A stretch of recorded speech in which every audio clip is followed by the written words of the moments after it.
Tubuh Ibel surgawi ini sebesar gunung. Ia jatuh ke tanah dan tampak seperti dataran tinggi dari kejauhan. Yang lebih mengejutkan lagi, tubuh ini begitu kuat, sehingga belum sepenuhnya dimakan oleh begitu banyak monster bahkan setelah puluhan juta tahun. Monster-monster di sini sangat besar, mungkin karena mereka telah memakan tubuh Ibel surgawi ini. Akan tetapi, ini bukanlah hal yang paling nyata. Yang paling mengejutkan adalah ada pedang batu besar yang dimasukkan ke tubuh Ibel surgawi ini, seperti gunung berbentuk pedang. Pintu masuk ke permukaan berada tepat di atas pedang batu.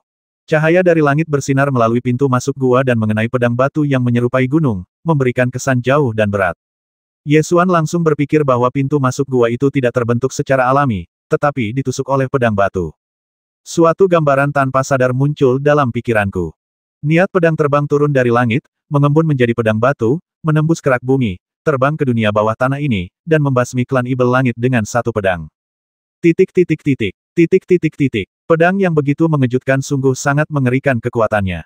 Namun, yang lebih mengejutkan Ye Xuan adalah pedang batu ini terlihat sangat familiar. Pedang batu ini persis sama dengan yang ada di hutan prasasti Tianjian di daerah terlarang Sekte Tianjian. Dunia bawah tanah ini sama sekali bukan kota klan setan langit di zaman kuno, melainkan dari zaman prasejarah. Karena pedang batu ini merupakan gabungan niat pedang dari manusia terkuat di zaman dahulu, Kaisar Dewa King Qiao. Tidak diketahui apakah Dewa Pedang Xuan Lige telah muncul di sini, tetapi sosok kuat dari klan setan langit ini yang tetap tidak dapat rusak selama puluhan juta tahun setelah kematiannya pasti telah mati di tangan pedang Kaisar Dewa King Qiao. Melihat keajaiban seperti itu, Ye Xuan tak dapat menahan diri untuk tidak membayangkan gambaran luar biasa dalam benaknya. Pada zaman dahulu kala, ras manusia dan ras Ibel langit bertempur selama 10.000 tahun sebelum akhirnya menghancurkan dinasti Dewa Sakti yang memerintah Kyushu oleh ras Ibel langit, yang menjadi titik balik nasib ras manusia. Su Zexue turun dari punggung Ye Xuan. Keduanya berdiri berdampingan di tebing, memandangi keajaiban yang tersisa dari zaman dahulu kala, dengan emosi yang luar biasa di hati mereka. Siapakah Tuan yang berkuasa yang bertanggung jawab atas semua ini? Su Zexue mengangkat kerudungnya, ingin melihat keajaiban ini dengan lebih jelas. Kaisar Dewa King Qiao, Ye Xuan berkata dengan tegas. Jadi, dialah pendekar pedang dari zaman dahulu. Aku tidak menyesal bisa melihat keajaiban seperti itu seumur hidupku. Karena tubuh sumsum tulangnya yang dingin, Su Zexue tahu sejak kecil bahwa masa hidupnya tidak akan lama, itulah sebabnya dia mengungkapkan emosi seperti itu. Ye Xuan memegang tangannya dan berkata, mandilah di sumsum batu Yuni setiap hari, dan tubuhmu akan menjadi lebih baik. Kamu pasti akan memiliki kesempatan untuk melihat lebih banyak keajaiban yang ditinggalkan oleh umat manusia yang kuat di masa depan. Sejak memperoleh sumsum batu Yuni, Su Zexue merasa tubuhnya semakin membaik dan suasana hatinya jauh lebih cerah. Ia tersenyum dan berkata, baiklah. Mulai sekarang, mari kita lihat lebih banyak keajaiban yang ditinggalkan oleh orang-orang kuat. Setelah mengungkapkan perasaan kita, kita harus menghadapi kenyataan lagi. Tapi bagaimana kita bisa pergi dari sini? Su Zexue mengerutkan kening. Itu agak sulit. Meskipun pintu masuk ke tanah berada tepat di atas pedang batu, tingginya 1000 kaki, dan akan sulit untuk memanjatnya bahkan tanpa sekelompok monster yang menghalangi jalan. Mengapa kita tidak mencari jalan keluar lain? Usul Su Zexue. Tepat pada saat ini, sekelompok binatang buas muncul di dataran, dan raungan binatang buas terdengar dari kelompok itu. Satu demi satu monster itu terbang atau berlari ke arah mereka berdua, jelas-jelas telah mendapati kehadiran sesuatu yang aneh.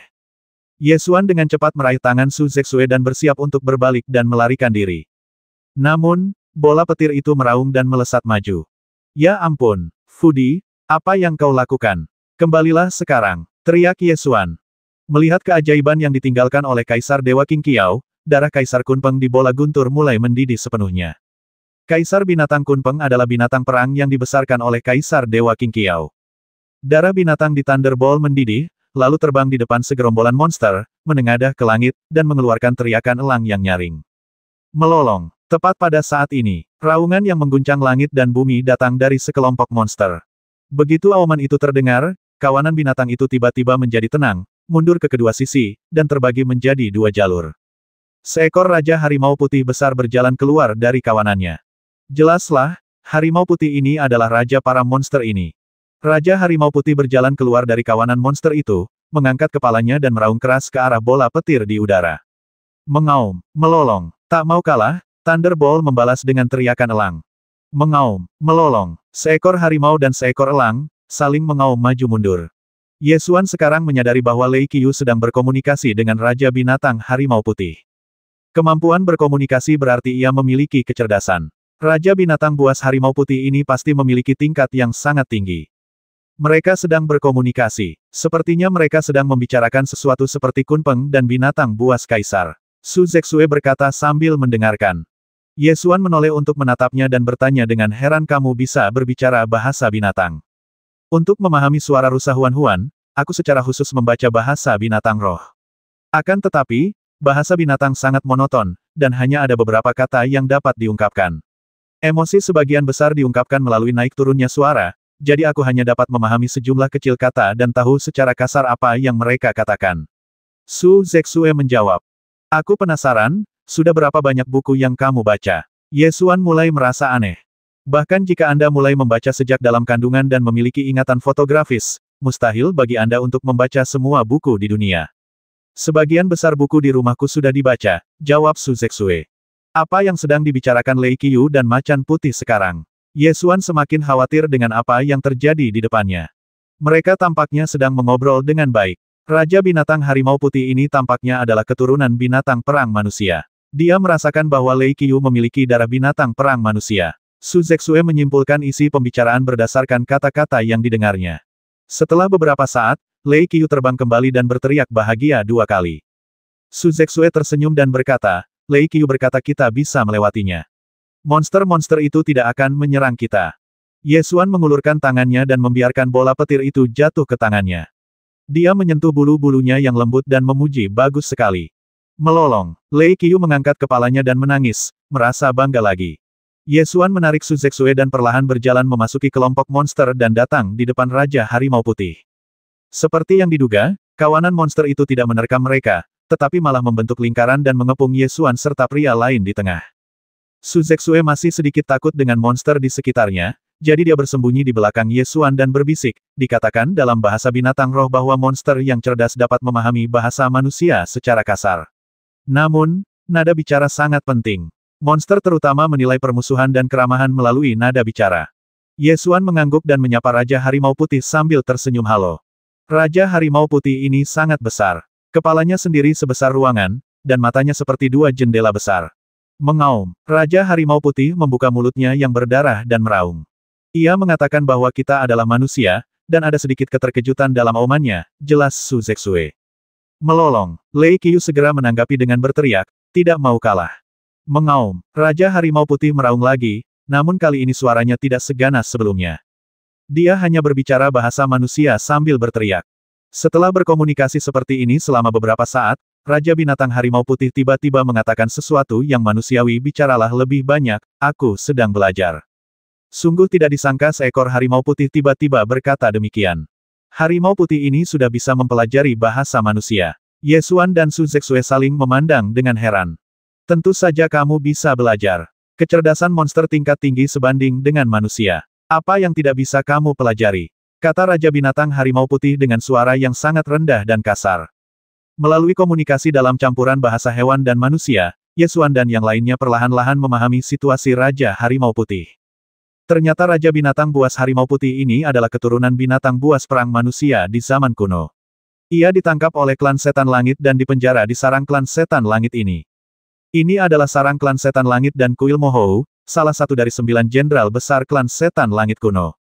Su Zexue mengingat isi mitologi kuno dan berkata Mohou adalah jenderal dewa tulang raksasa dari klan Ibel Langit kuno. Legenda mengatakan bahwa tubuh Mohou sebesar gunung, dan tubuhnya lebih keras dari besi dewa terkeras di dunia. Pada akhirnya, di akhir perang kuno, dia dibasmi oleh Kaisar Dewa Qing Qiao. Ini seharusnya yang dia bicarakan. Sepertinya daging dan darah dewa tulang raksasa ini mengandung zat yang dapat membuat tubuhnya tumbuh. Monster-monster ini pasti memakan daging dan darah Mohou, jadi mereka tumbuh besar. Ye Xuan sedang berbicara ketika dia tiba-tiba menyadari bahwa bola petir itu telah menghilang. Dia berbalik dan melihat bahwa benda itu telah terbang ke daging dan darah Mohou dan mulai mematuknya. Ya ampun, dasar pecinta kuliner, bisakah kau mencari tahu situasinya sebelum makan? Ye Xuan bergegas berlari dan mengambil kembali bola petir itu. Bola petir itu mematuk tubuh Mohou beberapa kali, menimbulkan suara berdenting, seperti mematuk batu yang keras. Dapat dilihat betapa kerasnya tubuh ini. Tidak heran jika tubuh ini tetap utuh selama puluhan juta tahun. Raja Harimau Putih melanjutkan menceritakan apa yang terjadi pada zaman dahulu. Ternyata Raja Binatang Harimau Putih hanyalah seekor binatang muda di zaman kuno, keturunan binatang perang manusia. Ia ditangkap oleh para jenderal di bawah Mohou dan dipenjarakan di kuil. Titik titik titik, titik titik titik. Kemudian, Kaisar Dewa King Qiao menusuk kerak bumi dengan pedang dan membasmi Mohou di sana. Niat pedang itu meledak, menciptakan badai energi pedang yang menyapu seluruh ruang bawah tanah dan membasmi semua setan langit di kuil. Akibatnya separuh candi runtuh dan jatuh ke jurang lahar. Raja Harimau Putih terluka dan tertimpa rerun dewa bangunan. Ia akhirnya membentuk kepompong batu dan berubah menjadi fosil selama bertahun-tahun. Setelah bertahun-tahun yang tak terhitung jumlahnya, Raja Harimau Putih muncul dari fosil, dan setelah bertarung dengan monster satu demi satu, dia akhirnya menjadi Raja Binatang Buas di sini. Ye Xuan tahu sesuatu tentang kepompong batu binatang spiritual. Keturunan binatang spiritual dan binatang ibel yang kuat akan memiliki energi yang jauh lebih kuat daripada rekan-rekan mereka saat mereka lahir. Ketika hewan-hewan kuat ini terancam mati saat masih bayi, mereka akan membentuk kepompong batu untuk melindungi diri.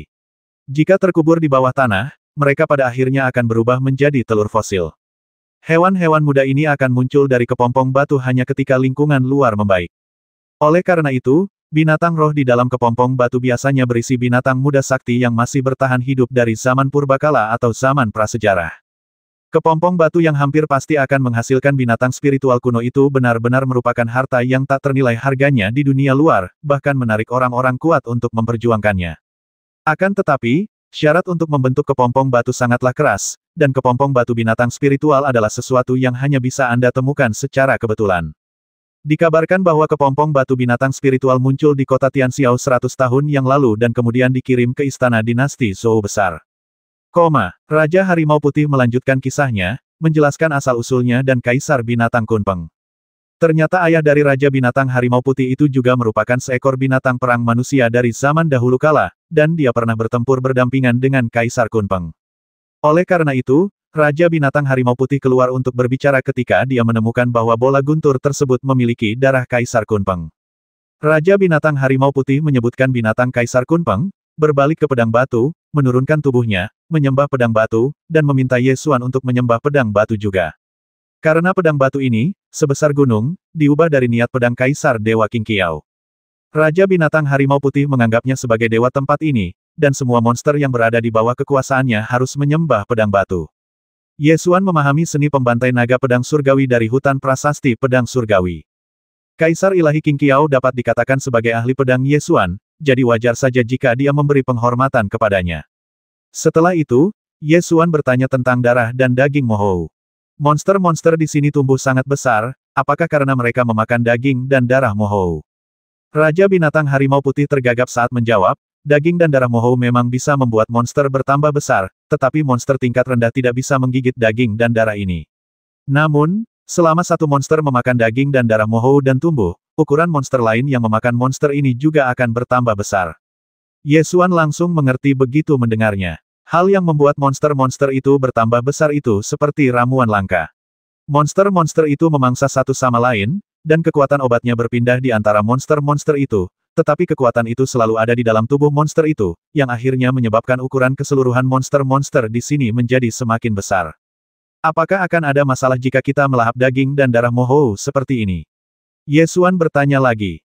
Binatang ibel dapat melahap daging dan darah makhluk hidup manapun asalkan tidak beracun. Apa masalahnya? Ada banyak binatang ibel yang memakan manusia dan klan ibel surgawi. Jawab Raja Binatang Buas Harimau Putih. Ye Xuan setuju dengan pemikiran ini. Melihat sejarah Kyushu, semakin beradab suatu ras, semakin mereka menghindari memakan ras mereka sendiri dan ras cerdas lainnya.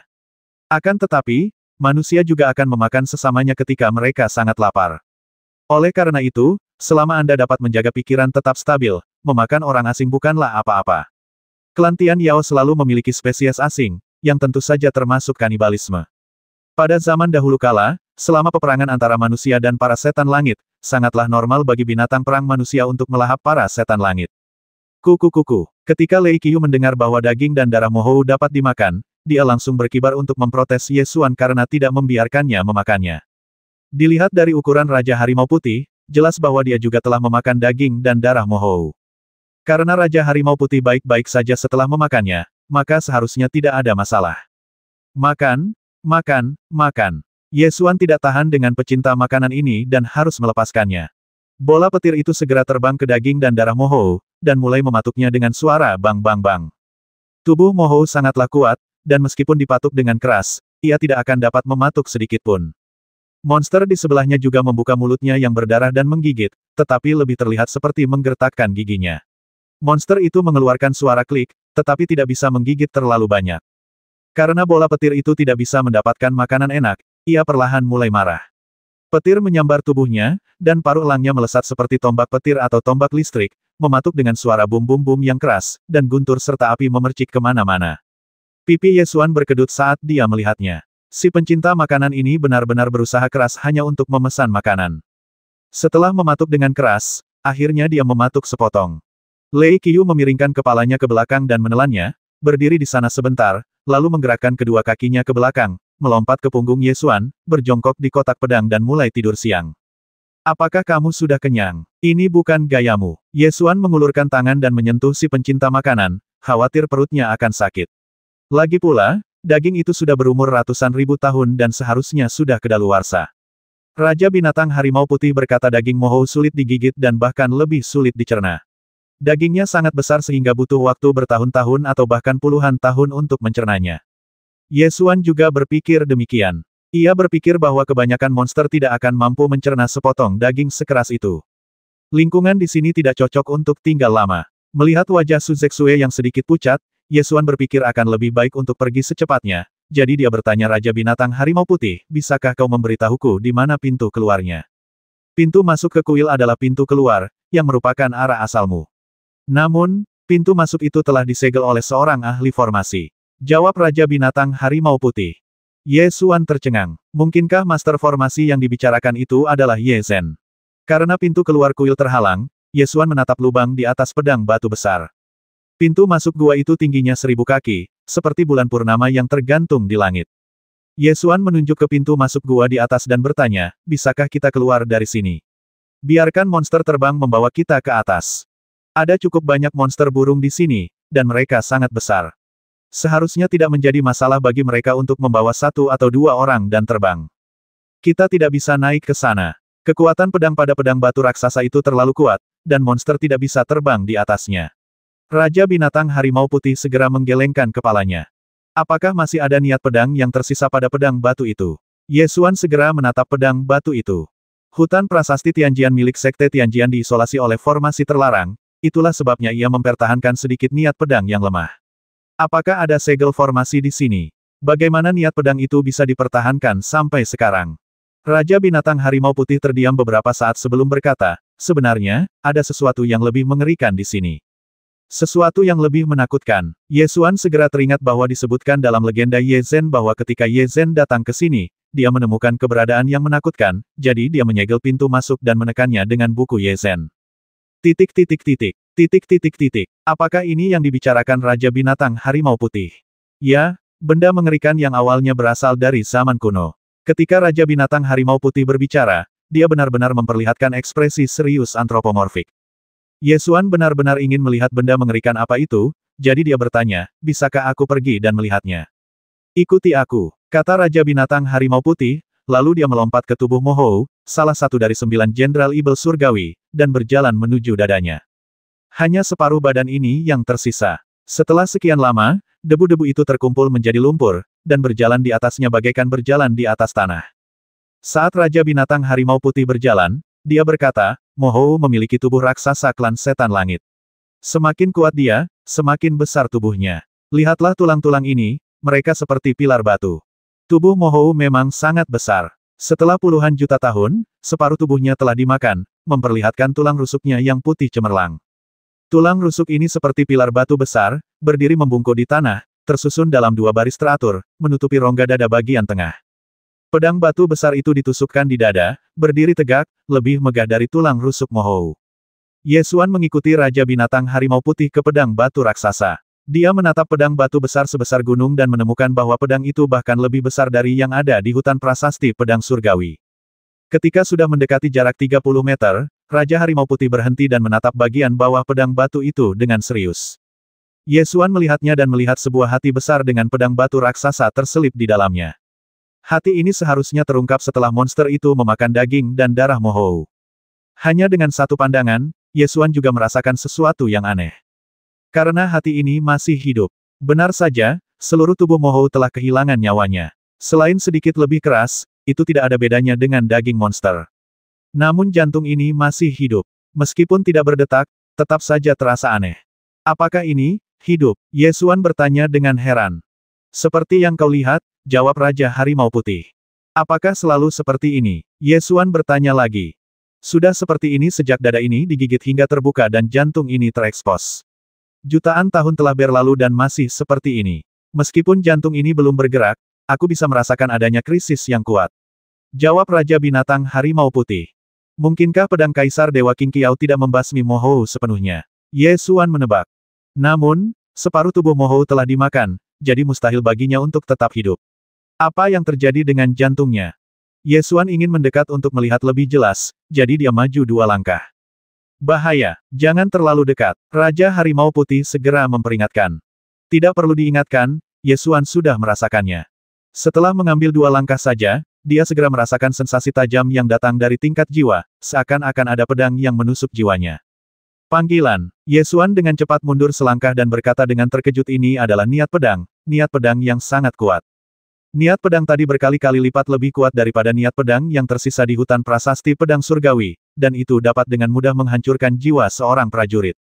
Ya, niat pedang itu sangat kuat sehingga mustahil untuk mendekatinya. Raja Binatang Harimau Putih menegaskan. Ye Xuan merasakan sesuatu yang familiar dari niat pedang ini. Ini jelas merupakan niat pedang dari Kaisar Dewa King Qiao. Namun, niat pedang ini melesat keluar dari hati. Jika itu adalah niat pedang Kaisar Dewa King Qiao, maka niat pedang itu pasti berasal dari pedang batu besar, jadi bagaimana bisa pedang itu keluar dari hati Mohou? Ye Xuan dengan cepat berbalik untuk melihat Raja Binatang Harimau Putih dan bertanya dengan tergesa-gesa, apakah niat pedang keluar dari hati Mohou sejak awal? Aku tidak yakin, tapi saat pertama kali aku mendekat dan merasakan aura pedang itu, aura itu terpancar dari jantung Mohou. Jawab Raja Binatang Harimau Putih. Setelah jeda, Raja Binatang Harimau Putih menambahkan, lagi pula, niat pedang ini semakin kuat. 3.000 tahun yang lalu, bisa berada dalam jarak 3 meter, tetapi sekarang bisa dirasakan pada jarak 10 meter. Ye Xuan akhirnya mengerti apa sebenarnya hal mengerikan itu, yaitu hal yang ada di dalam hati Mohou. Hal yang paling menakutkan bukanlah bahwa jantungnya masih hidup, hal yang paling menakutkan adalah bahwa ada sesuatu di dalam yang tumbuh. Selama sesuatu di dalam masih bertumbuh, akan selalu ada hari di mana ia akan meledak keluar. Baru pada saat itulah hal itu akan benar-benar menakutkan. Tetapi mengapa ada niat pedang Kaisar Dewa King Qiao di hatiku? Ye Xuan tidak dapat mengetahuinya. Ye Xuan mengamati jantung itu lagi dan tiba-tiba menemukan sebuah pedang tertancap di dalamnya, sebuah pedang terbang dengan keahlian pengecoran yang sangat biasa. Itu, pedang Li Ge yang lain. Ye Xuan langsung mengenalinya. Pedang yang dimasukkan ke jantung Mohou sangat mirip dengan pedang Li Ge dalam koleksinya, dan jelas dibuat oleh orang yang sama. Jika memang begitu, Dewa Pedang Xuan Li Ge seharusnya ada di sini. Kalau tidak, pedang Li Ge tidak akan muncul di sini. Kapan pedang itu dimasukkan ke dalamnya? Ye Xuan bertanya lagi. Aku tidak tahu. Pedang itu sudah ada di sana saat aku keluar dari batu itu, jawab Raja Harimau Putih. Karena pedang Li Ge tertancap di jantung Mohou, itu berarti Dewa Pedang pernah mencoba menyerang jantung ini. Aku tidak tahu kenapa, tapi pada akhirnya aku tidak membasmi benda di dalam hati itu. Ye Xuan terus mengamati pedang batu dan hati Mohou. Ternyata di atas pedang Li Ge terdapat sebaris kata-kata yang terukir pada pedang batu raksasa, satu pedang jatuh dari langit, kekuatan yang tersisa menggemparkan sepanjang masa.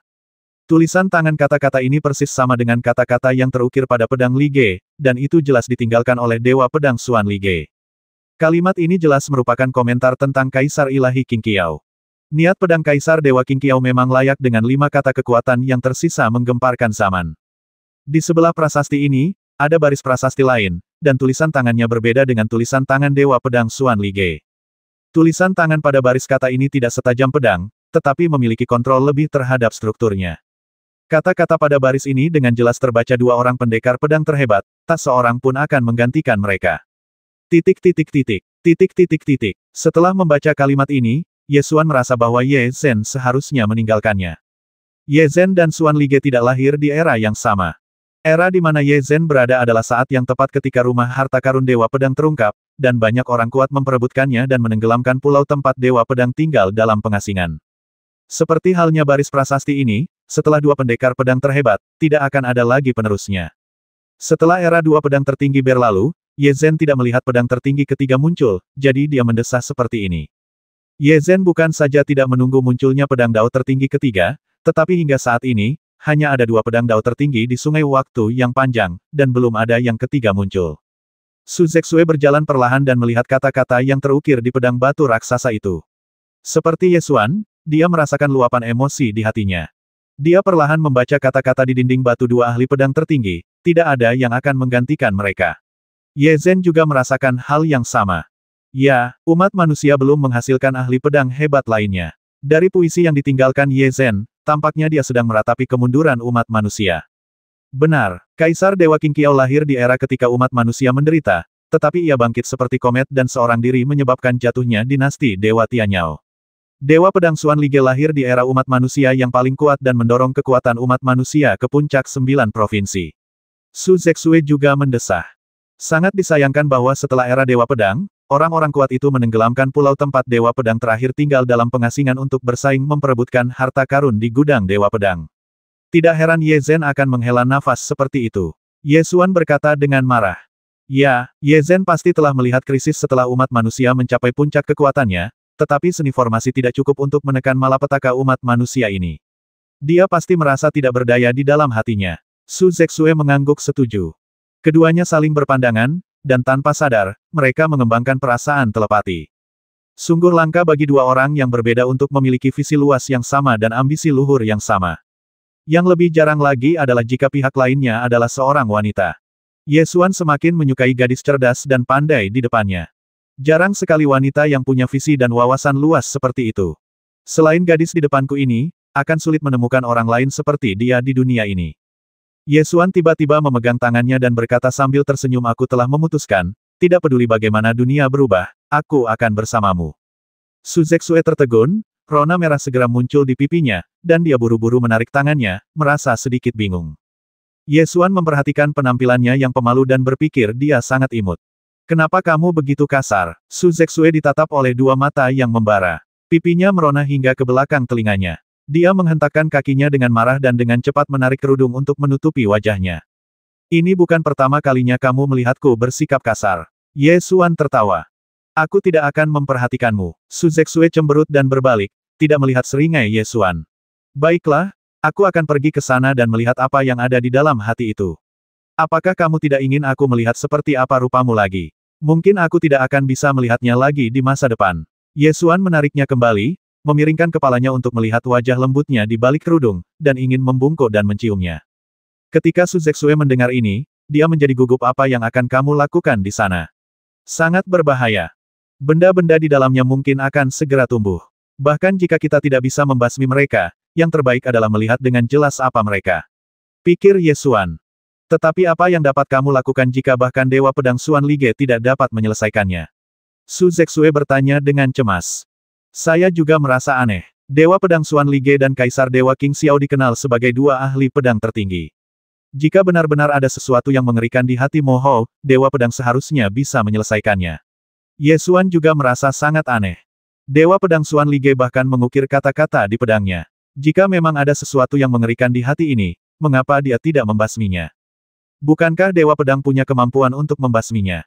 Ini seharusnya tidak mungkin. Meskipun Dewa Pedang di masa mudanya tidak bisa mencapai tingkat Kaisar Dewa King Qiao, dia tidak akan terlalu jauh tertinggal. Kaisar Dewa King Qiao mampu membasmi Mo Hou dengan satu pedang, jadi tidak ada alasan mengapa Dewa Pedang Xuan Lige tidak bisa membasmi hati yang tidak memiliki kemampuan untuk melawan. Pasti ada rahasia di sini yang tidak kita ketahui, jadi aku ingin mendekat untuk melihatnya dengan jelas, kata Ye Xuan. Tapi itu terlalu berbahaya, Su Zexue berkata dengan cemas. Jangan khawatir, jika memang tidak berhasil, aku akan mengembalikannya. Ye Xuan tetap bersikeras dengan keputusannya. Melihat bahwa dia tidak dapat menghentikannya, Su Zexue mencubit gelang penyimpanan itu, mengeluarkan sebuah harta karun dari dalamnya dan menyerahkannya kepada Ye Xuan. Payung biru dan putih ini untukmu, bukalah untuk melindungi dirimu sendiri. Jangan keras kepala, jika kamu tidak dapat melakukannya, kembalikan saja. Ye Xuan mengambil harta karun itu dan melihatnya. Melihat bahwa itu adalah sebuah payung, dia mengerutkan kening dan berkata, ini adalah harta karun untuk wanita. Su Zexue berkata dengan marah, itu untuk membela diri, itu bisa menangkis banyak serangan. Ini payungku, aku tidak memintamu untuk membawanya setiap hari, jadi apa masalahnya jika kau hanya menggunakannya sekali? Ye Xuan tahu bahwa dia peduli padanya dan sebenarnya sangat bahagia. Payung biru dan putih ini sangat cantik, dengan pola biru dan putih yang dilukis pada kain payung, yang sangat elegan. Jika seorang wanita cantik memegang payung biru dan putih ini dan berjalan di sepanjang tepi sungai yang dipenuhi pohon willow di tengah hujan musim semi, pemandangannya pasti indah. Baiklah, bolehkah aku menggunakannya? Ye Xuan mengulurkan tangan dan menyentuh pipinya, yang terasa sehalus krim. Pipi Su Zexue memerah lagi, dan dia cepat-cepat mundur selangkah dan menghentakkan kakinya dengan genit. Ye Xuan mengambil payung biru dan putih itu, membukanya dan melihatnya dengan matanya yang dapat melihat menembus delusi. Ya ampun, dia sebenarnya orang yang setengah suci. Tingkat semi santo masih selangkah lagi dari harta karun tingkat santo, tetapi sudah jauh lebih unggul daripada harta karun tingkat roh, dan nilainya tak tertandingi oleh harta karun tingkat roh. Payung apapun yang diambil gadis ini sudah setingkat orang suci, latar belakang keluarganya sungguh sangat kaya. Ye Xuan baru saja hendak mengaktifkan bab jiwa abadi dan melangkah ke dalam jangkauan niat pedang untuk memeriksa hati Mo Hou. Tepat pada saat ini, suara keras terdengar dari kuil yang setengah runtuh di kejauhan. Wah, Raja Harimau Putih segera meraung ke arah kuil. Segera setelah itu, kawanan monster itu meraung dan menerkam ke arah kuil. Tiba-tiba cahaya pedang yang tajam meledak dari kuil, terbang keluar dan membasmi semua monster yang menerkamnya. Setelah itu, sekelompok prajurit bergegas keluar dari kuil, bertugas membersihkan jalan, menjaga seorang pemuda berpakaian indah di belakang mereka, dan bertempur untuk keluar. Mengaum, Raja Harimau Putih meraung sekali lagi dan hendak menerkam dan bertarung dengan kelompok prajurit ini. Ketika Su Zexue melihat orang itu datang, dia segera berteriak, Raja Harimau Senior, jangan berkelahi. Kemudian dia berlari cepat. Mengaum, Raja Harimau Putih memimpin sekelompok monster untuk menghadapi tim prajurit. Ketika pemimpin pengawal itu melihat Su Zexue berlari mendekat, dia segera berbalik dan berkata kepada pemuda berpakaian mewah itu, Tuan, ini Nona Su. Su Zexue berlari ke sisi Raja Harimau Putih, terengah-engah, dan berteriak, jangan bertarung. Harimau Putih ini adalah keturunan binatang perang ras manusia, dia tidak akan menyakiti kita. Pemuda berpakaian mewah itu berdiri di antara para penjaga, dengan kedua tangan di belakang punggungnya, dan melirik monster-monster itu. Ia bertanya, Zexue, bagaimana mungkin kau ada di antara monster-monster itu? Ini adalah cerita yang panjang dan Su Zexue tidak tahu harus mulai dari mana. Ye Xuan mengikutinya dan tercengang saat melihat pemuda berpakaian indah berdiri di antara sekelompok penjaga. Karena aku pernah melihatnya sebelumnya, dan bukan hanya aku pernah melihatnya sebelumnya, aku juga pernah melihat gerakan pedangnya. Pertama kali aku melihat Heavenly Sword Dragon Slaying Art, dialah yang menggunakannya. Orang ini tidak lain adalah pangeran keempat yang ditemuinya di istana Tuan Kota Tianxiao. Nama aslinya adalah Jun Tianwen. Tidak hanya itu, dia juga merupakan jenius nomor satu di sekte dalam sekte Tianjian dan murid sejati yang ditunjuk oleh Tetua Suci. Pemimpin pengawal itu sebelumnya telah kehilangan Su Zexue, dan awalnya mengira dia akan mati jika kembali, tetapi dia tidak menyangka akan menemukannya di sini. Batu berat yang menggantung di hatinya jatuh, dan dia buru-buru berteriak, gadis, cepatlah ke sini. Monster-monster itu ganas, jadi lebih baik berhati-hati. Raja Harimau Putih merasakan permusuhan dari sekelompok orang di seberangnya, dan segera membuka mulutnya yang berdarah dan meraung. Mengaum, kelompok monster di belakang juga meraung. Para pengawal kerajaan memegang pedang dan siap bertempur. Kedua belah pihak langsung berada di ambang pertarungan dan suasananya sangat tegang. Su Zexue khawatir kedua belah pihak akan benar-benar bertengkar, dan hendak angkat bicara untuk menengahi. Tepat pada saat ini, aura pedang tiba-tiba muncul dalam hati Mo Hou. Jun Tianwen merasakan aura pedang, dan tatapannya segera melewati sekelompok monster dan tertuju pada pedang batu besar di kejauhan. Dia segera melompat dan terbang ke arah pedang batu itu. Ketika mendekat dalam jarak 10 kaki, niat pedang segera terbang keluar dari hati Mo Hou dan melesat ke arah Jun Tianwen. Jun Tianwen berteriak, mengangkat tangannya untuk melepaskan energi sejatinya, membuka medan gaya pengendali pedang, memblokir niat pedang, dan ingin terus mendekat. Namun, niat pedang Kaisar Dewa King Qiao begitu kuat sehingga dapat menembus pertahanannya dalam sekejap. Jun Tianwen langsung terbang mundur dan berhenti hanya setelah dia berada 10 kaki jauhnya. Sekelompok pengawal kerajaan segera bergegas dan berdiri di belakang Jun Tianwen. Kepala pengawal bertanya dengan hormat, Yang Mulia, Anda baik-baik saja. Jun Tianwen mengibaskan lengan bajunya dan berkata, tidak apa-apa, tapi kekuatan pedang di sini sangat kuat, jadi kamu harus berhati-hati. Mengaum, Raja Harimau Putih melompat kembali ke pedang batu raksasa dan meraung, Manusia, jika kau tidak ingin jiwamu hancur, sebaiknya kau tidak mendekati jantung itu. Jun Tianwen menatap jantung Mo Hou dan segera menemukan pedang Lige tertancap di dalamnya. Dia tersenyum dan berkata, Dewa Pedang Xuan Lige memang pernah ke sini. Pemimpin pengawal itu ingin menebus dosanya, maka ia segera melangkah maju dan berkata, Yang mulia, biarkan aku pergi dan mengambilkan pedang tersembunyi milik Dewa Pedang untukmu. Tidak perlu. Jika kau melangkah ke jarak 10 kaki, kau pasti akan mati. Aku akan melakukannya sendiri, kata Jun Tianwen sambil mengangkat kepalanya tinggi-tinggi, menunjukkan kesombongan seorang atasan. Su Zexue datang dengan sedikit khawatir dan mengingatkan itu adalah niat pedang Kaisar Ilahi Qing Qiao. Itu sangat berbahaya. Jun Tianwen tersenyum bangga dan berkata, kalau begitu aku akan merasakan sendiri betapa dahsyatnya niat pedang Kaisar Dewa di zaman dahulu. Sambil berbicara, dia mulai melatih keahliannya, mengangkat tangannya dan memanggil pedang terbang, yang membuka jalan dan menyerbu ke dalam hati Siang Mo Hou.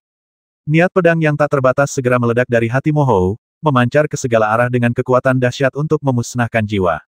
Jun Tianwen mengendalikan pedang terbang itu untuk menerobos dan bergerak maju dengan kuat, perlahan mendekati pedang Lige. 9 kaki, 8 kaki, 7 kaki.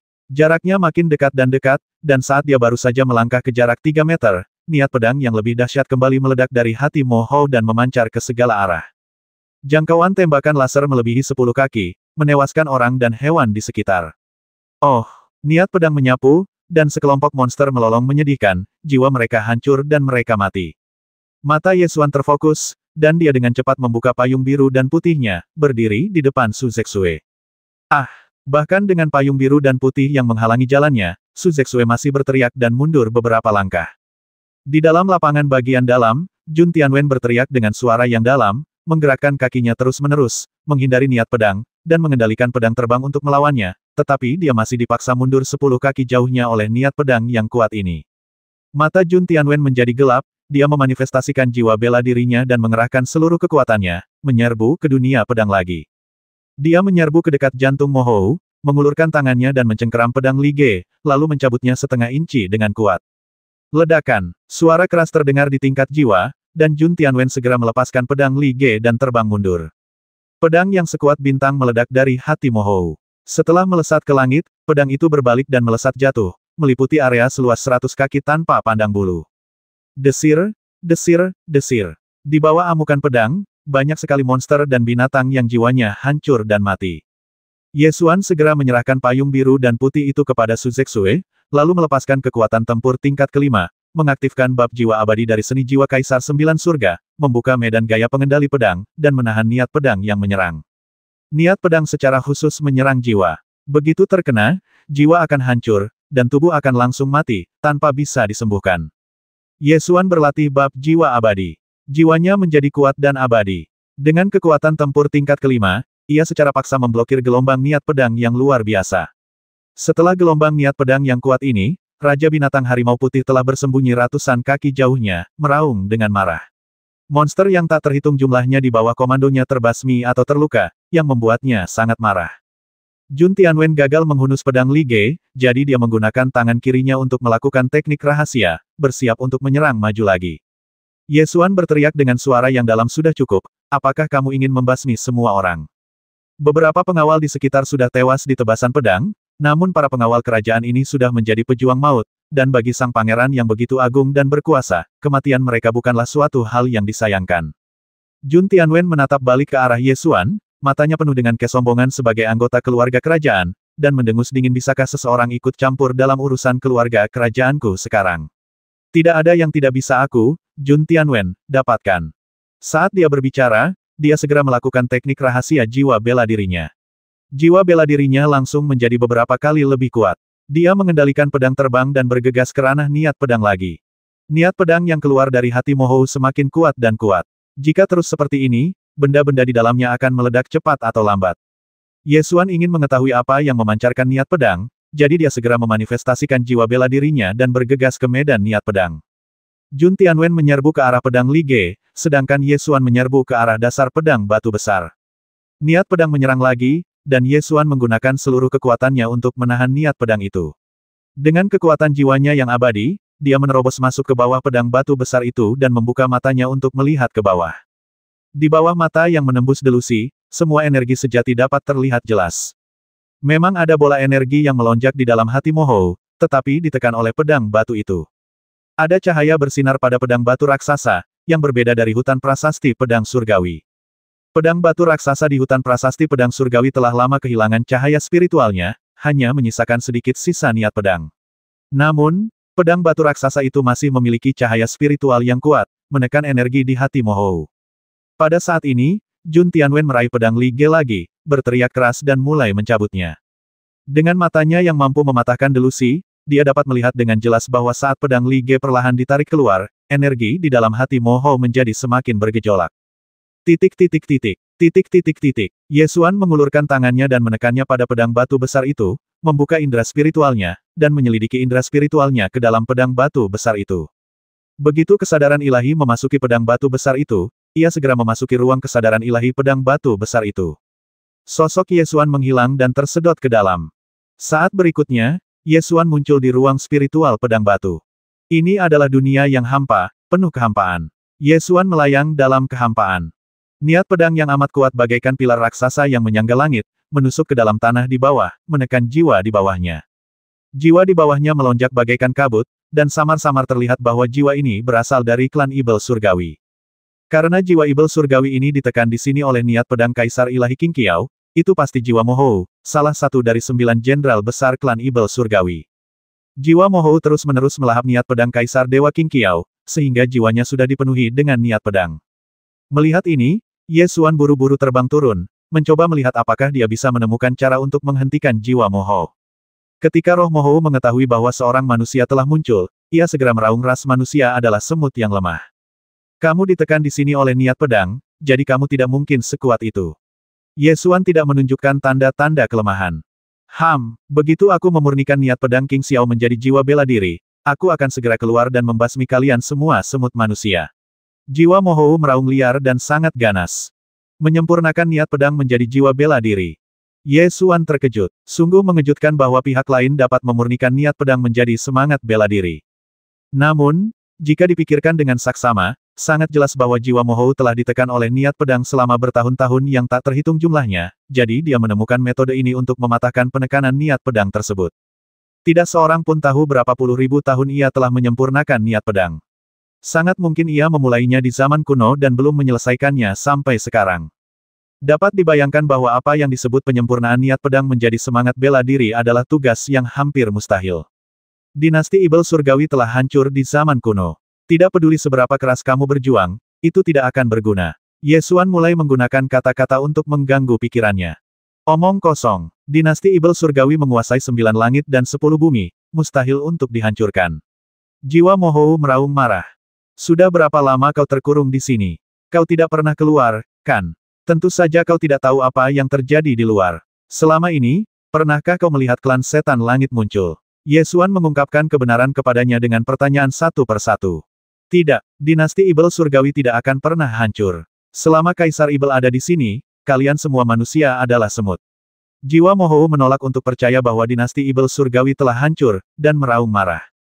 Jangan sebut-sebut Kaisar Ibel abadi. Siapa bilang dia abadi? Sejak zaman kuno, Kaisar Ibel abadi ditebas hingga menjadi debu oleh satu pedang dari Kaisar Dewa King Qiao di Gunung Dewa Void. Ye Xuan melanjutkan. Tidak mungkin. Sama sekali tidak mungkin. Yang mulia Raja Ibel, tidak mungkin aku bisa dikalahkan oleh semut sepertimu. Mo Hou sangat marah hingga hampir kehilangan kendali. Percaya atau tidak, jika dinasti Ibel Surgawi belum hancur, mengapa klan Ibel Surgawi tidak datang untuk menyelamatkanmu? Kurasa kau telah ditekan di sini begitu lama, dan seharusnya kau hanya melihat 2 manusia yang kuat. Ye Xuan bertanya sambil tersenyum. Seperti yang dikatakan Ye Xuan, selama bertahun-tahun, roh Mo Hou memang hanya melihat 3 manusia datang, tetapi bukan 2. Aku akan membasmimu. Jiwa Mo Hou benar-benar murka, dan bergejolak seolah-olah hendak menerkam. Ye Xuan cepat-cepat mundur agak jauh. Jiwa Mo Hou meraung, mengangkat tangannya dan melambaikannya, melepaskan roh pedang yang halus. Roh pedang itu melesat ke arah Ye Xuan dengan kekuatan dahsyat, yang mampu menghancurkan jiwa. Akan tetapi, saat jiwa bela diri niat pedang terbang keluar, niat pedang Kaisar Dewa King Qiao yang belum ditelan juga terbelah menjadi sinar dan menuju ke arah jiwa bela diri niat pedang. 2 niat pedang bertabrakan, menyebabkan guncangan hebat pada tingkat jiwa. Wah, Ye Xuan terdorong oleh gelombang energi spiritual yang terguncang keluar, dan dia terbang jauh sebelum berhenti. Ah, semut manusia terkutuk, King Qiao terkutuk. Aku akan membasmi kalian semua juga, membasmi kalian semua. Jiwa Mohou meraung marah, berjuang untuk melepaskan diri dari tekanan niat pedang Kaisar Dewa. Akan tetapi, dia telah tertindas selama bertahun-tahun yang tak terhitung jumlahnya dan tidak pernah bisa melarikan diri, jadi wajar saja jika dia tidak bisa melarikan diri sekarang. Niat pedang otang pembawa sial. Jiwa Mohou terus meraung, membuka mulutnya lebar-lebar, menggigit niat pedang Kaisar Dewa, dan dengan paksa menelan niat pedang itu. Pada saat ini, niat pedang yang diserapnya ke dalam tubuhnya telah menjadi sangat kuat. Asalkan jiwa bela diri roh pedang yang dia kembangkan dapat menyatu dengan roh pedang Kaisar Ilahi King Qiao, dia akan mampu lepas dari penindasan. Setelah sekian lama, niat pedang Kaisar Ilahi King Qiao telah banyak melemah. Jika dia memberi jiwa Mohou waktu, dia akan mampu mencapai semua ini.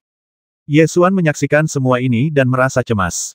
Mohou ini telah bertahan hidup selama bertahun-tahun yang tak terhitung jumlahnya dan juga telah disempurnakan menjadi roh pedang. Begitu dia muncul, aku tidak tahu siapa yang bisa menghentikannya. Pada saat ini, Ye Xuan akhirnya mengerti apa yang disebut hal mengerikan dalam formasi itu. Jiwa Mohou terus meraung marah, melahap niat pedang Kaisar Dewa dengan gila. Ekspresi Ye Xuan berangsur-angsur menjadi serius. Dia menarik napas dalam-dalam dan berkata, kamu telah mengembangkan jiwa pedang, kan?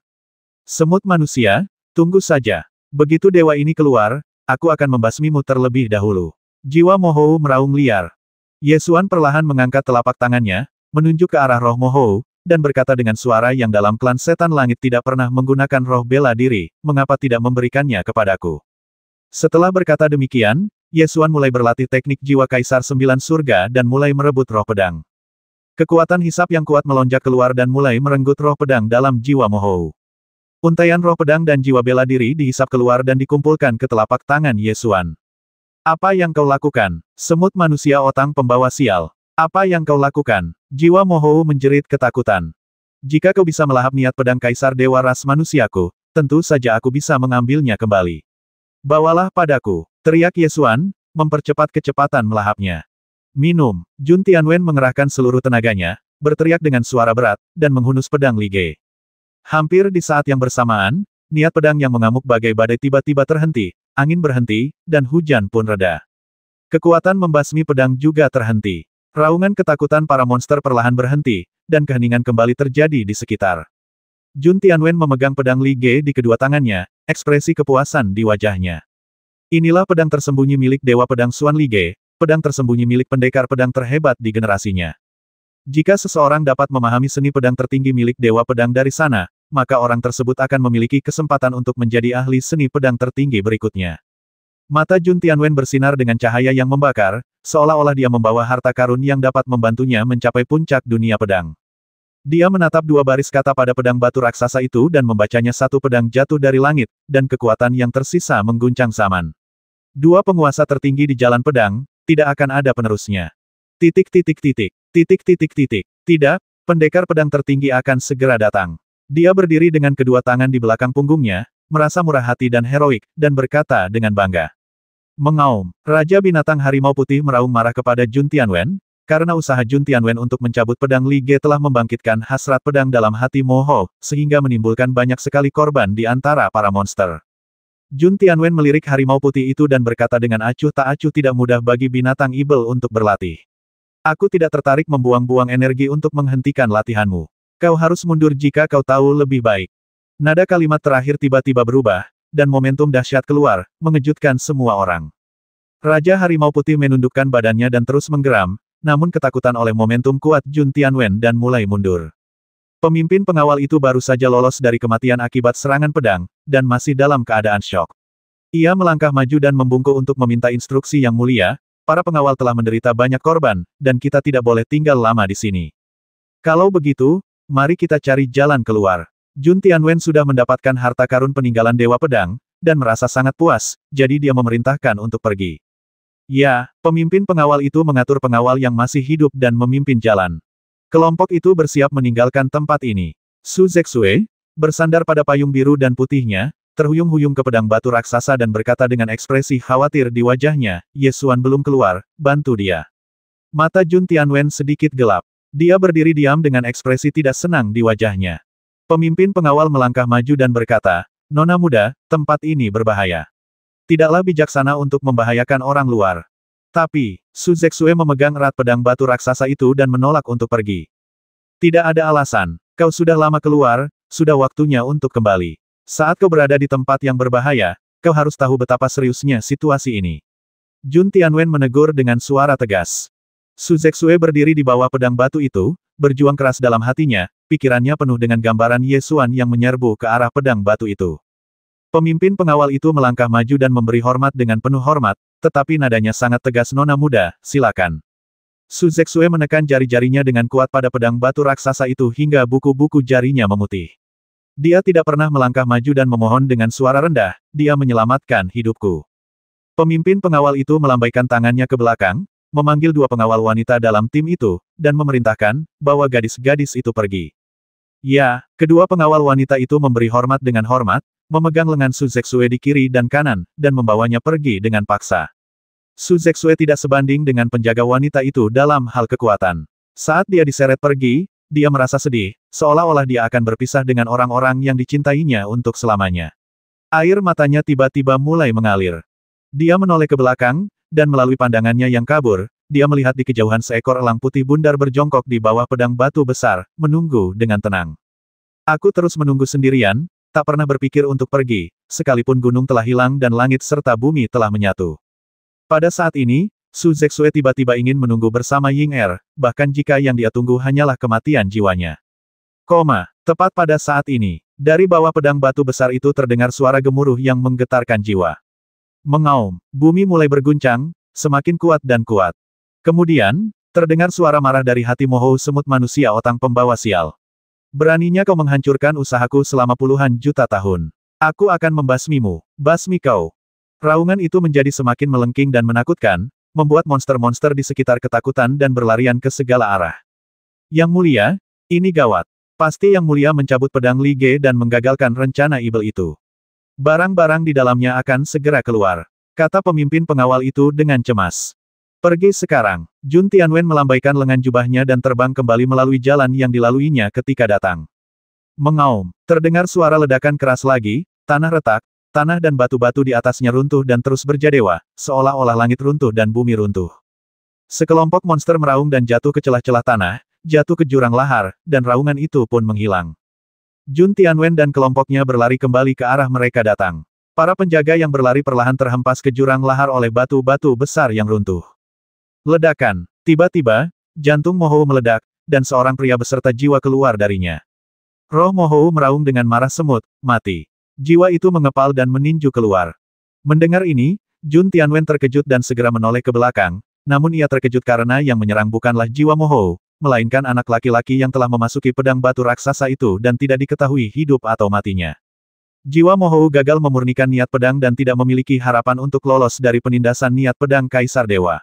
Akhirnya, jiwanya terbakar, mengeluarkan kekuatan terakhirnya, dan bergegas keluar tanpa mempedulikan konsekuensinya, hanya ingin membasmi mereka yang merusak rencana abadinya. Dia membencinya. Dia telah melahap niat pedang Kaisar Dewa King Qiao selama bertahun-tahun yang tak terhitung jumlahnya, dan dia akan berhasil paling lama dalam 100 tahun. Setelah berhasil, dia akan menjadi ibel surgawi kuno yang memiliki niat pedang Kaisar Ilahi. Begitu dia keluar dari tanah, dia akan dapat membantai semua orang yang terlihat dan sepenuhnya memusnahkan seluruh umat manusia dari 9 provinsi. Namun, saat ia hampir berhasil, benda itu dihancurkan oleh semut manusia yang sangat lemah. Bagaimana mungkin ia tidak membencinya? Mati. Jiwa Mohou meraung marah, dan jiwanya berubah menjadi tinju dan meninju Ye Xuan. Pada saat yang sama, seluruh sisa niat pedang Kaisar Dewa di pedang batu itu melesat keluar, menyerbu ke arah jiwa Mohou bagaikan galaksi yang bergulir. Niat pedang dalam pedang batu itu dimaksudkan untuk menekan jiwa Mohou. Jiwa Mohou terbakar dan dia menyerbu dengan kuat. Niat pedang Kaisar Dewa segera bergerak dengan kekuatan penuh untuk membasmi jiwa Mohou. Niat pedang tidak terlihat dan tidak berwujud, dan merupakan yang paling membasmi jiwa. Di bawah serangan niat pedang Kaisar Dewa, jiwa Mohou dengan cepat runtuh dan hancur. Akan tetapi, jiwa Mohou sudah membara, dan dia menyerbu maju dengan gagah berani, tidak peduli dengan kematian, hanya untuk satu serangan terakhir untuk membasmi semut manusia yang telah menghancurkan rencananya. Membasmi. Tinju raksasa yang dibentuk oleh jiwa Mohou menerobos blokade niat pedang Kaisar Dewa dan menghantam Ye Xuan.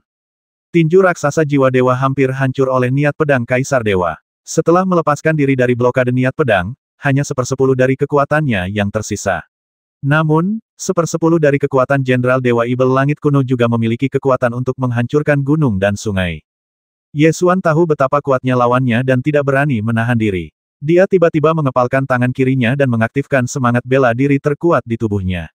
Di dalam dantian, naga ibel seluruh dunia membuka matanya dari kehampaan, dan cahaya pupilnya melesat keluar, mengguncang ke segala arah.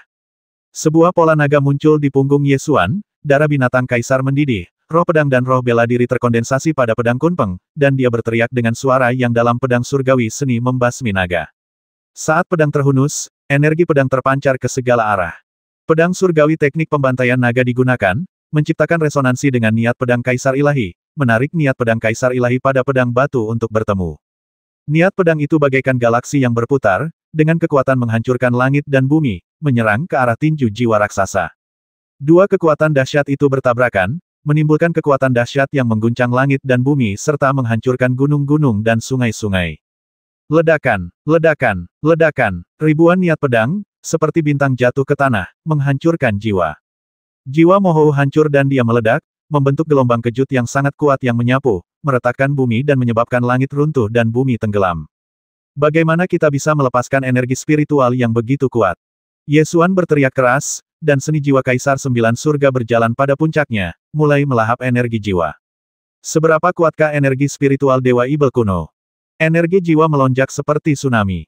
Ye Xuan tampaknya telah berubah menjadi seekor paus raksasa di lautan energi ilahi, menelan energi ilahi ke dalam tubuhnya dalam tegukan besar. Saat energi yang luar biasa memasuki tubuh, kekuatan esensi sejati segera mulai melonjak. Tidak diperlukan pusaran esensi sejati sama sekali, dan tingkat kultivasi memasuki mode kecepatan cepat. Terobosan ke tingkat sepertiga tengah alam lingu. Terobosan ke akhir level ketiga alam lingu. Titik titik titik. Titik titik titik. Tingkat keempat alam bela diri spiritual, terobosan lainnya. Tingkat kelima dari alam bela diri spiritual. Terobosan hebat. Dia berhasil menembus 2 level sekaligus. Kecepatan terobosannya sungguh mengerikan. Jiwa Mohou meledak dalam sekejap, dan energi jiwa yang tersisa menghantam lapisan batuan bawah tanah ke segala arah. Seluruh dunia bawah tanah mulai runtuh dan jatuh ke jurang lava. Sekelompok monster berubah menjadi bubuk oleh gelombang kejut dan jatuh ke jurang lava bersama dengan batu dan tanah. Jun Tianwen segera mengerahkan seluruh kekuatannya untuk melawan, mencoba bertahan dari gelombang kejut yang mengerikan ini. Yang lainnya tidak memiliki kekuatan ini, dan seperti kelompok monster, mereka mati dalam gelombang kejut jiwa ini. Su Zexue berusaha sekuat tenaga untuk membuka payung biru dan putihnya, tetapi dia seperti daun yang tertiup angin, jatuh ke lahar bawah tanah saat tanah runtuh. Dia meraih payung biru dan putih itu, perlahan-lahan menutup matanya, dan membiarkan tubuhnya terjatuh tanpa melawan atau berteriak. Sejak masa kanak-kanak hingga dewasa, dia begitu tidak berdaya dalam menghadapi segala hal, dan ketika dia lemah, dia bahkan perlu diberi makan.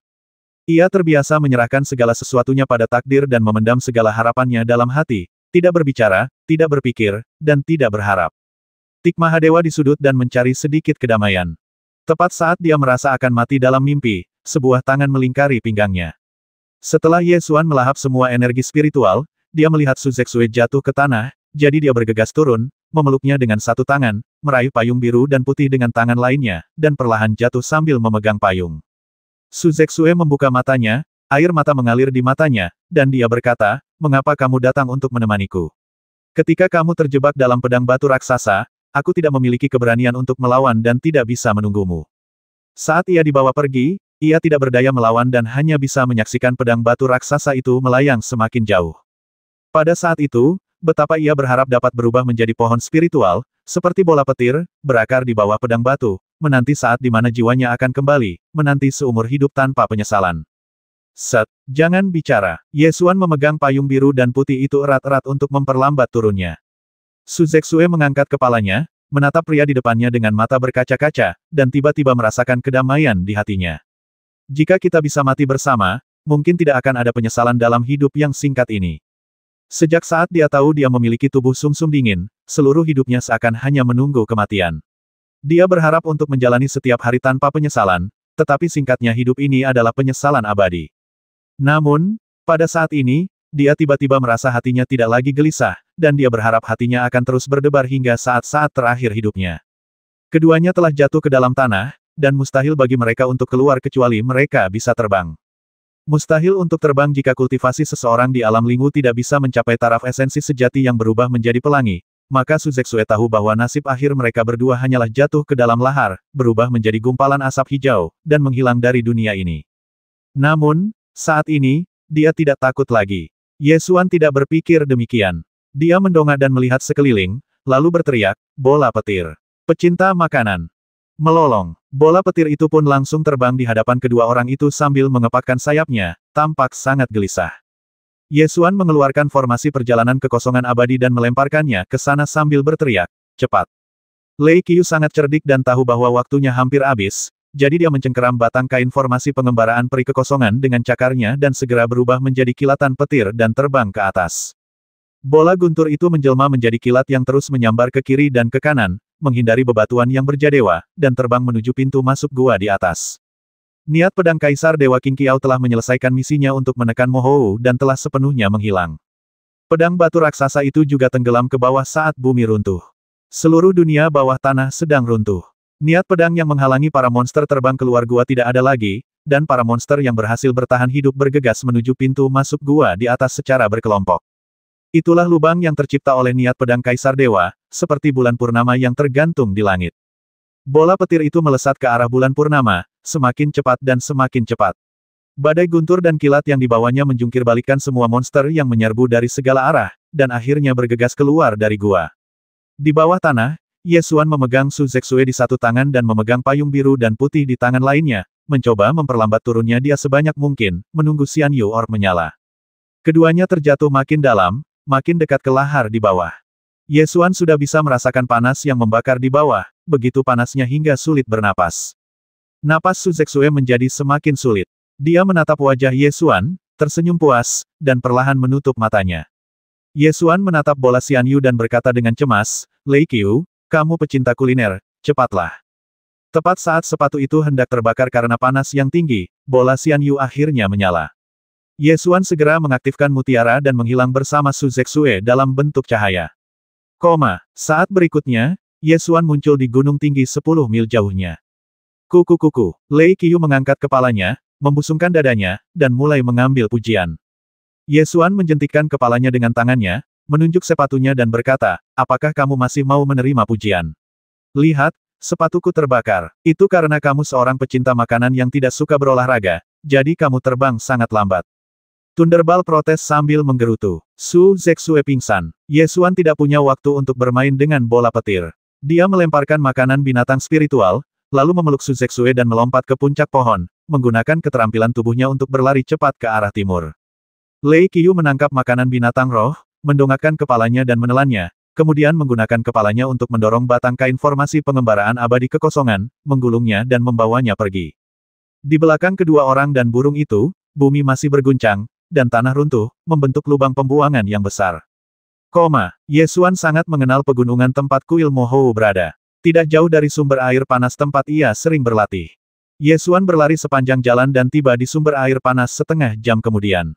Dia langsung melompat ke dalam air, memasukkan Su Zexue ke dalam air hangat, lalu mengulurkan tangan untuk melepaskan ikat pinggangnya. Tepat saat tangannya meraih ikat pinggang, Su Zexue membuka matanya sedikit, menangkis tangan Ye Xuan, dan menjaga kesopanan gadis itu di dalam hatinya. Tidak, dia bernapas sedikit, lengannya benar-benar melemah. Ye Xuan mengabaikan penolakannya, langsung melepas ikat pinggangnya, membuka ikatan gaunnya, dan bertanya, di mana Yun Ni Sisui? Apakah kamu membawa Yun Ni Sisui?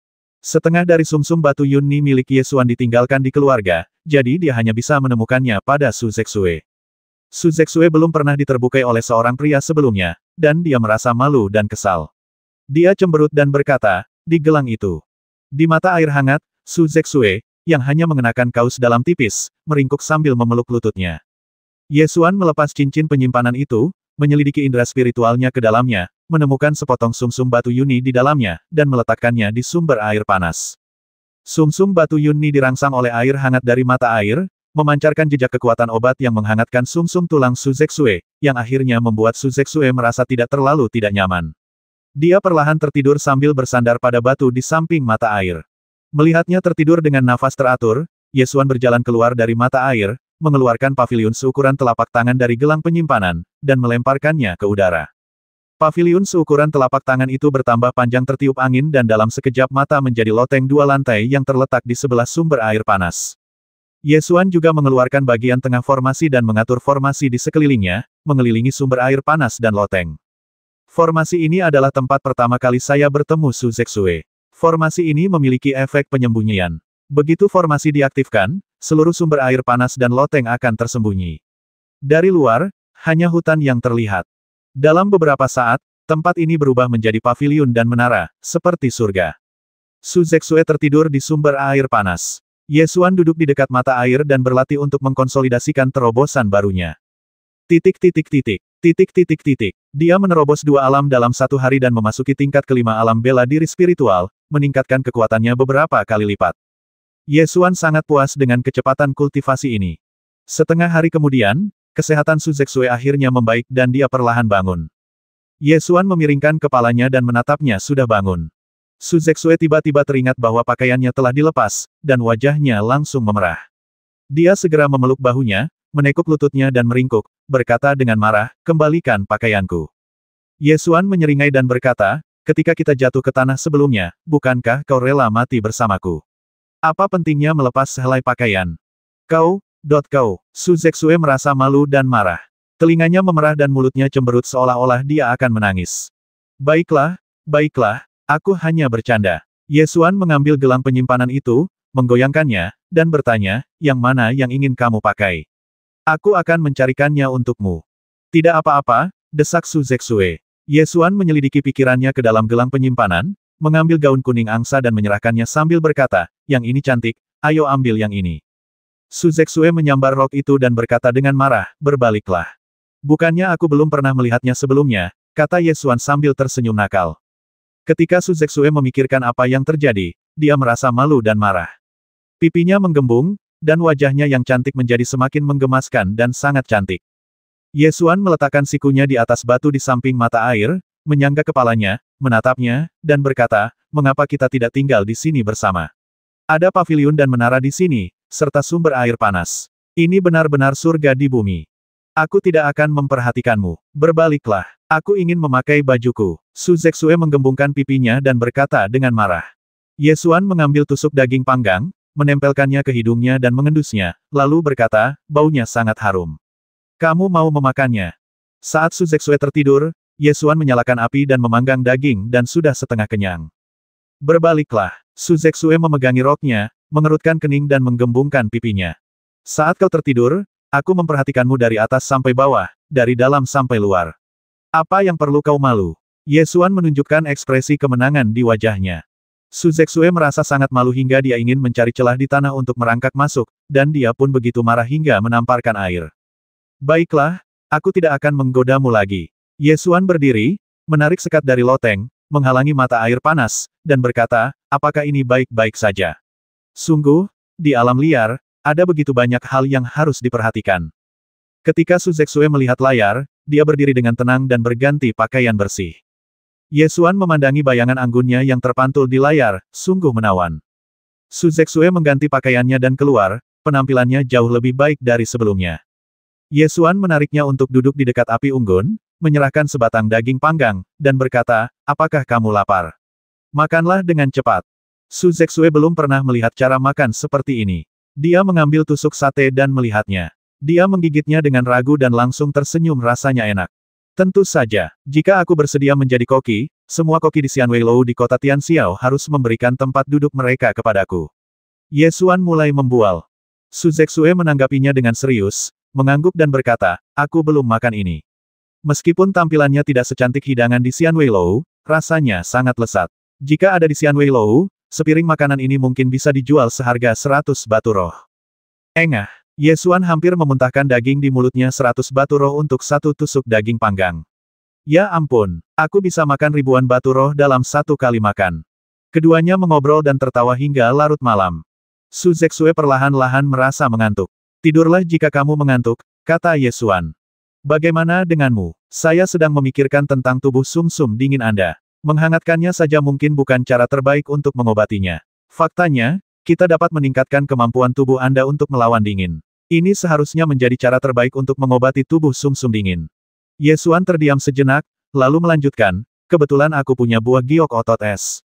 Jika dipadukan dengan buah magnolia, buah itu bisa disuling menjadi ramuan yang disebut pil tulang giok otot es yang bisa meningkatkan daya tahan tubuh terhadap dingin. Aku ingin memanfaatkan kesempatan ini untuk membantumu memurnikannya. Maaf mengganggumu lagi. Su Zexue menyembunyikan tangannya di belakang punggungnya dan menarik rambutnya, hatinya merasa manis. Setelah jeda, dia menyerahkan gelang penyimpanan itu kepada Ye Xuan dan berkata, ini gelang untukmu. Ada beberapa ramuan spiritual di dalamnya. Kamu dapat menggunakannya sesukamu. Ye Xuan pernah melihat benda-benda di dalamnya sebelumnya. Ramuan obat spiritual itu semuanya adalah obat spiritual langka yang berusia ratusan atau bahkan ribuan tahun. Salah satu dari mereka dapat dijual dengan harga selangit di kota Tianxiao. Hal ini membuat Ye Xuan sekali lagi menyaksikan kekayaannya. Payung apapun yang diambilnya adalah setingkat orang suci, dan obat spiritual apapun yang diambilnya adalah obat spiritual langka. Kalau begitu, aku akan mengambil semua ramuan spiritual di dalamnya, kata Ye Xuan bercanda. Kalau begitu, pura-pura pergi saja. Baiklah, tinggalkan saja biji magnolia itu, aku akan membuatkanmu sup magnolia besok. Baiklah, hanya ini yang bisa kulakukan untuk saat ini. Su Zexue berkata sambil tersenyum manis, dia tampak begitu cantik berdiri di bawah sinar bulan. Ye Xuan bahkan mulai mempertimbangkan apakah ia harus menyelesaikan masalah ini di sini. Mengingat kepribadian Su Zexue, ia tidak punya pilihan selain menurutinya saat waktunya tiba. Setelah Su Zexue selesai berbicara, dia mengangkat roknya dan berlari kembali ke loteng untuk beristirahat. Ye Xuan mengeluarkan beberapa ramuan berharga dari gelang penyimpanannya, menambahkan buah giok otot es dan buah magnolia, dan bersiap untuk memurnikan pil tulang giok otot es. Pertama, potong buah magnolia dan keluarkan biji magnolia, simpan untuk Su Zexue membuat sup magnolia besok. Setelah semua ramuan spiritual dipersiapkan, Ye Xuan melepaskan tungku api roh penyu dan mulai memurnikannya. Hari berikutnya, Su Zexue terbangun dan melihat biji magnolia mengering di ambang jendela. Dia mengambilnya dan membuat sup magnolia. Karena dia memiliki pembantu yang melayaninya, Su Zexue tidak pernah memasak sebelumnya. Namun, saat dia masih kecil, dia belajar membuat sup magnolia untuk menyenangkan ibunya. Setengah jam kemudian, Su Zexue membawa semangkuk sup magnolia dan meletakkannya di depan Ye Xuan. Dia mengulurkan dua jari dan berkata sambil tersenyum, cobalah. Kamu adalah orang kedua yang memakan sup magnolia buatanku. Apakah kamu yang pertama? Ye Xuan bertanya dengan santai. Tidak, aku sendiri belum memakannya, jawab Su Zexue. Kamu sendiri belum mencicipinya, tapi kamu begitu bangga akan hal itu. Bagaimana jika rasanya tidak enak? Canda Ye Xuan. Ye Xuan mencicipi sup magnolia itu, dan pipinya berkedut tanpa sadar. Ia bertanya, sebagai orang pertama yang memakannya, bagaimana menurutmu tentang kemampuan memasakmu? Su Zexue menjambak rambutnya sendiri dan tersenyum malu. Ibuku berkata bahwa ini adalah sup magnolia terlezat yang pernah dimakannya. Ini benar-benar sulit baginya. Ye Xuan memaksakan diri menelan sup magnolia itu, sambil berkata dengan mulut berkedut. Bukankah rasanya enak? Cara memasaknya sama saja. Su Zexue mengerutkan kening dan bertanya dengan rasa ingin tahu. Baiklah, bagus sekali. Ye Xuan merasa bahwa terus menutupi kebohongan itu adalah ide bagus, lalu mengacungkan jempol sebagai pujian. Su Zexue sangat pintar. Begitu melihat ekspresi Ye Xuan, dia tahu pasti ada yang salah.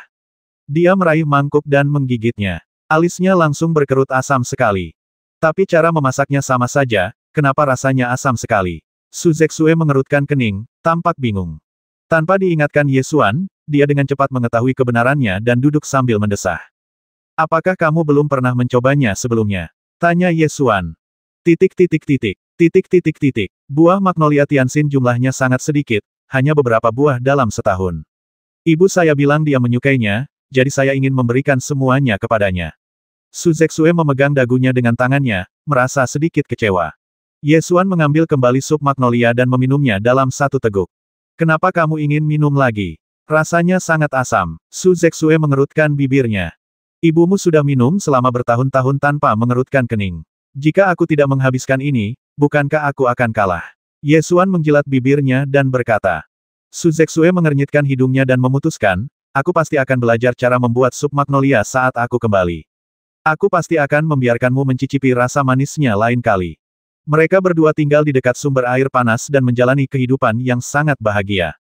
Saya berlatih, berburu, memanggang, dan berendam di sumber air panas setiap hari, dan saya menjalani kehidupan yang sangat nyaman. Baru setelah kesehatan Su Zexue pulih sepenuhnya, mereka berdua berangkat kembali ke kota Tianxiao. Kota Tianxiao, di depan menara Mingyue. Ye Xuan mengirim Su Zexue ke dasar menara Mingyue. Sekelompok pembantu dan pelayan muncul, mengelilingi seorang kultivator wanita paruh baya berjubah hijau. Begitu kultivator wanita paruh baya ini muncul, aura yang kuat terpancar darinya, seperti pohon suci. Hanya berdiri di sana, dia bisa menguasai dunia. Ye Xuan awalnya mengira bahwa kultivator wanita paruh baya ini adalah ibu Su Zexue, tetapi ketika Su Zexue melihat orang ini, dia langsung menyapanya dengan hormat, "Tuan, mengapa Anda ada di sini? Jika aku tidak datang, aku tidak tahu kapan kau akan kembali." Kultivator wanita paruh baya itu memarahi dengan tegas, "Mengapa kau tidak datang?" Su Zexue bergegas mendekat dan berdiri di samping kultivator wanita paruh baya itu. Kultivator wanita paruh baya itu kemudian menatap Ye Xuan dan mengamatinya. Su Zexue dengan cepat menjelaskan, "Ini Ye Xuan, dia menyelamatkanku." Kultivator wanita paruh baya itu bergumam tanpa komentar. Pada saat ini, Jun Tianwen berjalan keluar dari menara Mingyue, melirik Ye Xuan dengan tatapan arogan, dan berkata, "Kamu seharusnya diberi hadiah karena menyelamatkan orang." Sambil berbicara, dia melambaikan tangannya dan meminta anak buahnya untuk menyerahkan kotak giok kepada Ye Xuan. Pemimpin pengawal membuka kotak giok dan memperlihatkan ramuan di dalamnya di hadapan Ye Xuan. Ia tersenyum meremehkan dan berkata, "Lihat, ini adalah ramuan Ling Yuan tingkat menengah, ramuan tingkat ketiga. Sangat berharga sehingga prajurit biasa bahkan tidak dapat membayangkannya." Ye Xuan melirik pil Ling Yuan tingkat menengah ini, ekspresinya tidak berubah. Kepala pengawal itu kemudian menambahkan, "Ada beberapa hal yang tidak bisa dikatakan oleh Yang Mulia, tetapi saya harus mengingatkan Anda untuk meminum pil ini dan pergi, dan jangan pernah muncul lagi. Gadis kami bukanlah seseorang yang bisa Anda dekati, jadi jangan membuat masalah tanpa mengetahuinya." Jun Tianwen berdiri di tangga menara Mingyue, menatap Ye Xuan. Sikap merendahkannya terlihat jelas. Penghinaan, ini penghinaan yang nyata. Menggunakan pil Ling Yuan tingkat menengah untuk mempermalukan seseorang dianggap masalah besar. Anda harus tahu bahwa pil Ling Yuan adalah pil tingkat ketiga, yang merupakan pil paling dibutuhkan bagi para pejuang alam Lingwu untuk berlatih. Ramuan tingkat 3 sulit untuk disempurnakan, dan ramuan tingkat 3 dengan kualitas menengah sangat langka. Di kota Tianxiao, selama Anda memiliki sejumlah besar batu roh, Anda masih dapat membeli pil Ling Yuan tingkat rendah. Namun, jika Anda ingin membeli pil Ling Yuan kelas menengah, Anda tidak bisa hanya membelinya dengan batu roh. Su Zexue tahu bahwa Ye Xuan pasti sangat marah. Dia ingin berbicara, tetapi dihentikan oleh kultivator wanita paruh baya. Dia hanya bisa berdiri di sana dan khawatir. Reputasi pil Ling Yuan tingkat menengah segera menarik banyak orang untuk menonton, dan semua orang memperhatikan Ye Xuan. Mereka tahu apa yang akan terjadi selanjutnya, mereka telah melihatnya terjadi berkali-kali. Di dunia ini, apakah ada prajurit yang dapat menahan kekuatan pil Ling Yuan tingkat menengah? Demi pil Ling Yuan tingkat menengah, seorang pendekar alam Lingwu bahkan rela mempertaruhkan nyawanya. Sekarang, pil Ling Yuan tingkat menengah diletakkan di depan Anda, dan Anda bisa mendapatkannya tanpa membayar harga apapun. Siapa yang tidak akan tergoda? Ye Xuan melengkungkan sudut mulutnya dan tersenyum, lalu mengulurkan tangan dan mengambil pil Ling Yuan tingkat menengah. Tepat ketika semua orang mengira Ye Xuan akan menyimpan pil Ling Yuan tingkat menengah dan pergi dengan malu, Ye Xuan melakukan sesuatu yang mengejutkan semua orang. Ye Xuan dengan santai melemparkan pil Ling Yuan tingkat menengah ke belakangnya. Pil Ling Yuan tingkat menengah itu jatuh di depan seekor guk-guk liar, dan guk-guk liar itu langsung menelan pil itu dalam sekali teguk. Ye Xuan bertepuk tangan dan tersenyum pada Jun Tianwen, "Terima kasih atas pilnya, aku akan meminumnya." Semua orang yang hadir terbelalak dan bersorak dalam hati. Dia benar-benar melemparkan pil Ling Yuan tingkat menengah ke seekor guk-guk liar. Itu adalah pil Ling Yuan kelas menengah. Pil langka yang tidak bisa dibeli dengan Lingxi, dan dia benar-benar melemparkannya ke guk-guk liar. Pemimpin pengawal itu langsung berteriak dengan marah, "Apa yang kau lakukan? Tahukah kau nilai dari pil Ling Yuan kelas menengah? Itu adalah pil kelas 3. Pernahkah kau melihat pil kelas 3 kelas menengah?" Ye Xuan tersenyum dan bertanya, "Bukankah kamu mengatakan bahwa pil ini diberikan kepadaku? Karena pil ini diberikan kepadaku, bagaimana aku menanganinya adalah urusanku." Mata Jun Tianwen menjadi gelap, dan dia melambaikan tangannya untuk meminta anak buahnya mengantarkan pil lainnya. Pemimpin pengawal itu masih memasang ekspresi marah di wajahnya. Dia membuka kotak giok kedua dan meletakkannya di depan Ye Xuan, sambil berkata dengan keras, "Lihat baik-baik, kali ini adalah pil Ling Yuan bermutu tinggi. Jika bukan karena hadiah dari Yang Mulia, Anda tidak akan pernah melihat pil dewa yang langka seperti itu dalam hidup Anda." Ye Xuan menatap pil Ling Yuan bermutu tinggi ini, mengangguk dan berkata, "Ini benar-benar bagus." Sambil berkata demikian, ia mengulurkan tangan dan mengambil pil itu, melemparkannya kembali, dan hal itu pun menjadi hal baik bagi guk-guk liar itu lagi. Semua orang benar-benar terkejut kali ini. Pil Lingyuan kelas menengah sudah cukup berharga, dan pil Lingyuan kelas atas adalah sesuatu yang bahkan tidak dapat dipikirkan oleh sebagian besar prajurit. Jumlah pil Lingyuan kelas atas yang saat ini tersedia di kota Tianxiao dapat dihitung dengan satu tangan. Bahkan 10 keluarga seni bela diri teratas di kota Tianxiao mungkin tidak memenuhi syarat untuk memiliki pil Lingyuan bermutu tinggi. Namun, ramuan yang sangat berharga dan langka tersebut malah dilemparkan ke guk-guk liar oleh orang ini. Mata Jun Tianwen menjadi gelap kali ini, dan dia bertanya dengan suara tidak senang apa yang kamu inginkan. Ye Xuan mengangkat kepalanya dan menatapnya, lalu berkata, apapun yang tidak aku inginkan, kamu memberiku ramuan itu dan aku menerimanya. Bukankah itu cukup?